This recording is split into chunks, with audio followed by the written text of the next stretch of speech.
계약을 하고 분양회사가 알선한 대로 국민은행에서 대출을 받아 중도금을 냈다.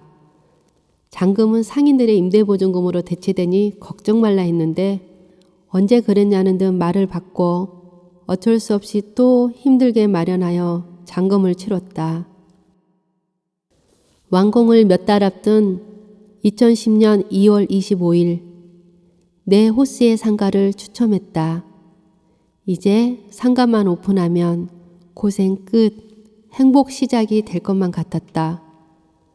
그동안 분양금 마련하느라 힘들고 마음고생한 지난날이 다 보상될 것만 같아 설레이고 많이 기대됐다. 재건축이 끝나고 구 흥인 덕운 시장은 이제 사라졌다. 성실하게 분양금을 낸 사람들의 돈으로 그 자리에 맥스타일이라는 이름을 가진 신축 건물이 들어섰다.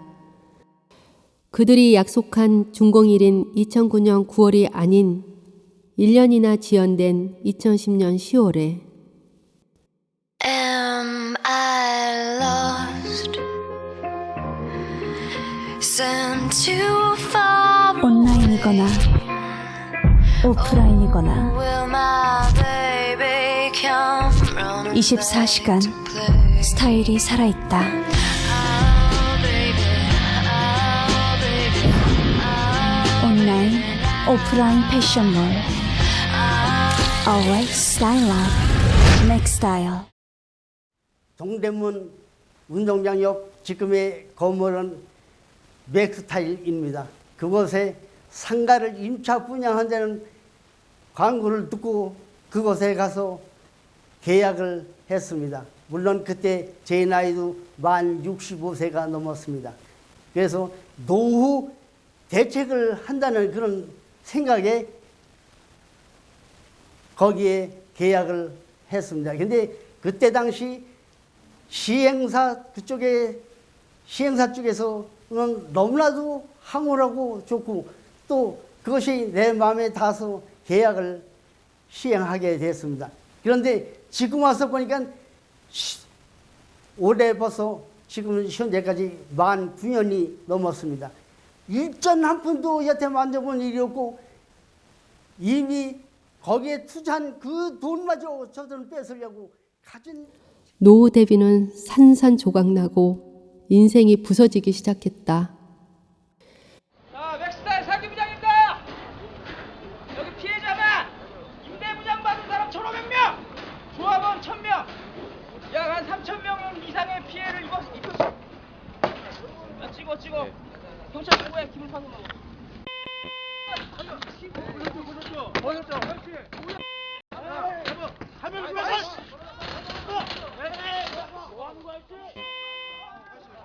서울 중구 신당동 733번지 동대문 맥스타일 상가를 분양받은 사람 1,686명 그들이 납부한 분양대금 2,261억 원 동대문 중부상권시장 재건축에 희생양이 되었다. 9,600만 원의 분양을 받으면 월 수입이 150만 원 정도 가능하다. 그래서 급한 소리에 우선 100만 원만 보내면 계약이 되고 해서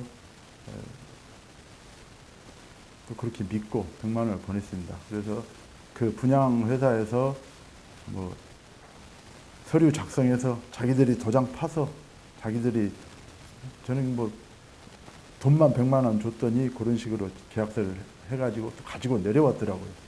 시골까지. 그렇게 해서 이제 그걸 진짜인 줄 알고 그 1차부터 5차까지 분양 대금이 있는데 쭉쭉 이제 차수별로 내다 보니까 마지막 5차쯤 되다 보니까 이게 이제 상가가 분양은 준공도 안 되고 분양도 조금 좀 헤매는 것 같고 늘어나고 기간도 그래서 마지막 그 분양 대금을 납부를 안 했습니다.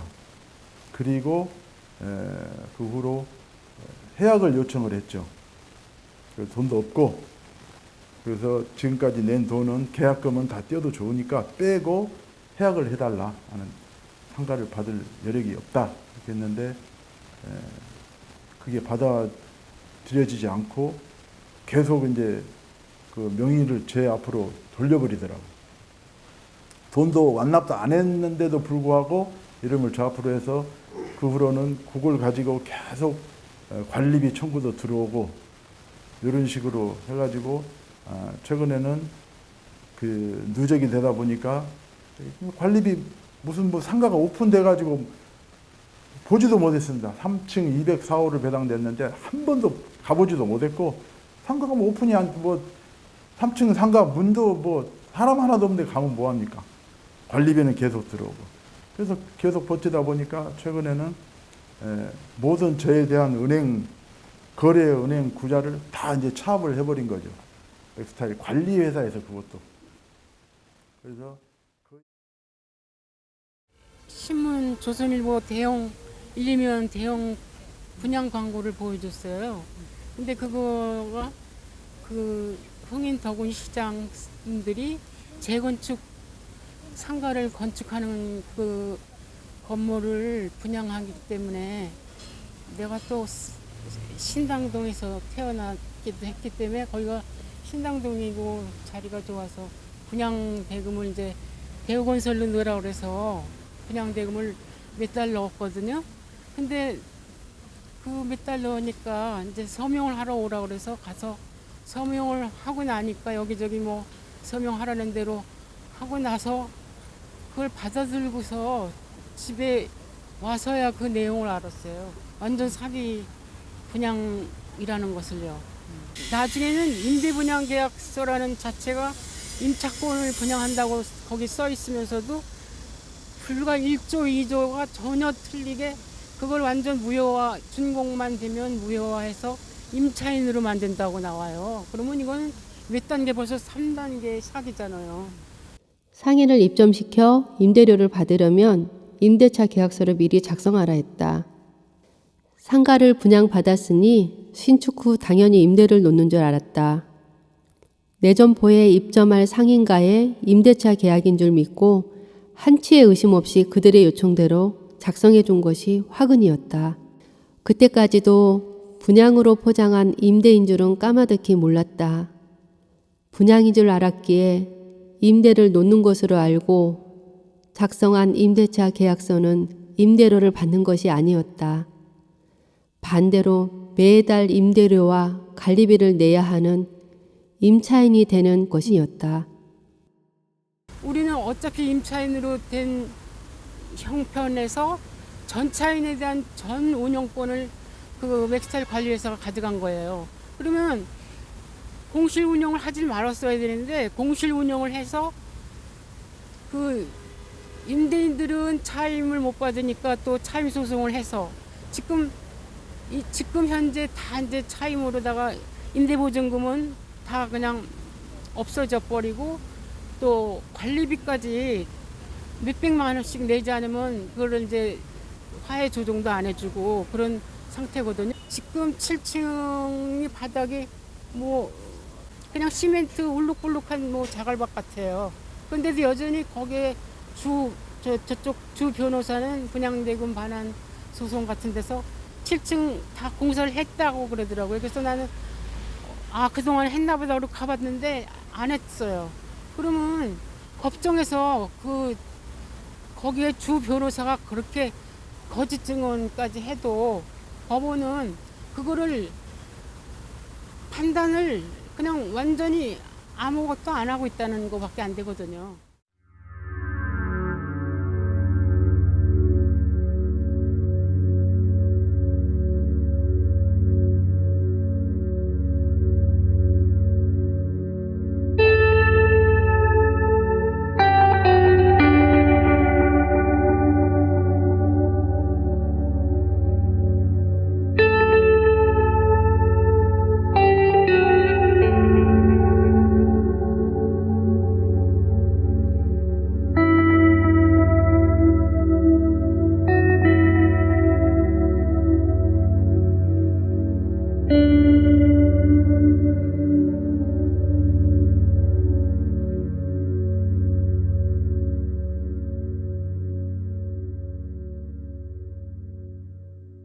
평생 살면서 법원에 갈 일이 없던 사람들이 법원으로부터 피고 신분으로 소장이 날아들었다.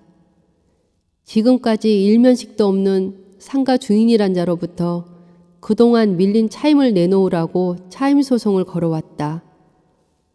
거액의 분양대금을 내고 내 상가에 추천까지 했는데 이 무슨 날벼락이란 말인가. 분명 높은 임대 수익을 자랑했던 재건축 분양이었는데 기가 막히고 말문이 막혔다. 등기부상 그 어디에도 분양받은 사람들의 이름은 흔적조차 없었다. 대부분의 분들이 상가 보장받는 분들이 특히 그렇지만 네. 이 사건이 노인이 많아요. 아, 은퇴자들이 많고 네. 그 다음에 직장 다니면서 이렇게 갑자기 나타난 임대인이라는 자들이 떡하니 소유권을 가져가 버렸다. 분양을 포장한 임대 분양금으로 큰 금액을 날렸고 연이어 차임 소송을 당해 추가 피해로 정신이 하나도 없었다. 그런데 또 다른 피해가 그들을 기다리고 있었다. 추첨 후 면적이 증가했다면서 늘어난 면적대금과 연체이자였다. 배보다 배꼽이 더 큰 금액으로 분양했던 회사로부터 지급명령 소송이 걸려왔다. 통장의 압류와 함께. 힘들게 마련한 돈을 가지고 어렵게 분양대금을 완납했는데 왜 또 추가 금액을 내라는 것인가. 놀란 가슴에 분양계약서를 다시 꺼내보았다. 계약서의 제목이 임대분양으로 되어 있었다. 임대보증금과 분양대금이 반반 섞인 채로. 법률 용어에도 찾아볼 수조차 없는 일반적인 분양이 아닌 임대분양이었다. 광고도 분양이라고 대대적으로 광고를 네, 했고 네. 그 다음에 뭐 계약금 내고 중도금 내고 대출 해준다고 그러고 나중에 점포 추첨한다고 그러고 이런 내용은 대개 다 보면 일반 분양할 때 하는 거 아닙니까? 그렇습니다. 광고도 제 분양이라고 나왔고 물론 이제 임대 분양이란 말이 이제 구석에 조금 있어요. 나중에 이제 피해갈 수 있는 것들이 있는데 그 임대 분양이라고 할 때 사람들은 익숙한 말이 아니잖아요. 그러니까 임대할 수 있는 어떤 매물을 분양하는가 보다. 상가, 임대 상가를 분양하는가 보다. 대부분의 사람들이 자기가 점포를 갖다가 장사를 하려는 사람들보다는 상가 하나 분양받아가지고 앞으로 좀 월세 받고 살겠다. 이거는 뭐 인텔로 고치기나 누구나 다 동의하는 거예요. 네, 네. 그러니까 사람들이 임대 분양인 줄 알고 했고 일부 그 영업사원들은 그 점을 상당히 강조하기도 했고 그리고 실제로 한번 분양받은 사람 또 나중에 양도도 하고 이런 일들이 촉견 있었어요. 근데 막상 계약서를 나중에 보셔서 아시겠지만 듣도 보도 못한 복잡한 얘기들이 많아요. 임대 분양, 임차권을 매매하는 계약이 구석에 들어있어요.